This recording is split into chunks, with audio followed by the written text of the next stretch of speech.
Hello, Anna Dalman here, and welcome back for another visit on day 22 of your personal journey to change.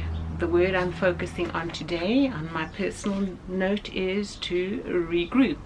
Yesterday we ended the discussion with focusing on regrouping. We started it off talking about renewing, being renewed, and then at the end ended with the focus on regrouping, because we all do slip up. Sometimes we fail to achieve our objectives, and sometimes we fail in a big way, and sometimes in a not too bad way. However, when you fail, irrespective of the consequence of it, it doesn't mean it is the end, that you throw in the towel or you give up. You don't. You regroup, you settle down, you take a good long hard look at the reality of what you are, how it happened, and why it happened. You need to figure out why you are who you are, why you do the things you do, and evaluate the importance of all aspects of how you function. You need to develop an accurate understanding of that thing, that one thing you want to work on in your life. It might be more than one thing, it might be a whole lot, but one thing at a time, or one thing that covers quite a few things. What is it? What is it that you want to change? You need to name it, even write it out if need be, and then really take a long, hard, good look at that one thing. Then what you need to do is to plan to change. What is your agenda to change it? How are you going to go about doing that? What will your new responses be when you are triggered, when that something comes before you and tempts you? How are you going to respond to it? What does your strategy look like to overcome those things? You need to discern that and write it down.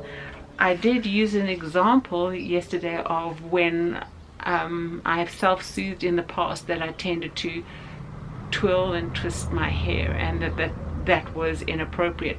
That event occurred maybe about 5 or 6 years ago, but I don't recall since then having that as something I did on a regular basis, if at all. Although I stopped that, I didn't address the reasons why I needed to self-soothe.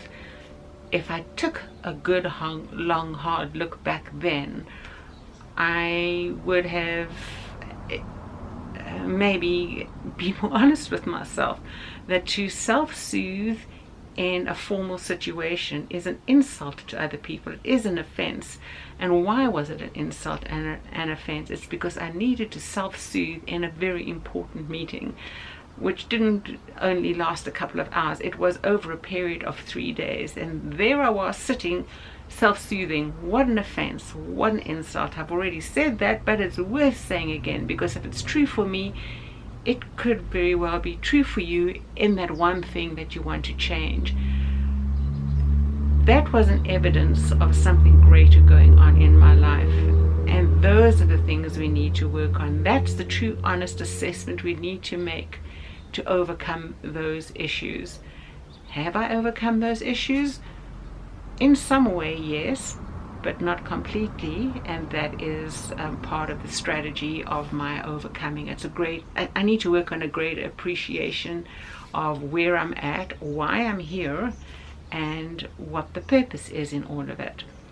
So come along, keep coming back, and keep visiting, and together we will iron out those things in our lives which we need to focus on. And if this is your first time visiting, my daily notes get put on a board, on a platform. That's the foundation of what my new focus will be built on. And at the end of 365 days, I hope this little kebab is tall enough to hold all my little notes to myself.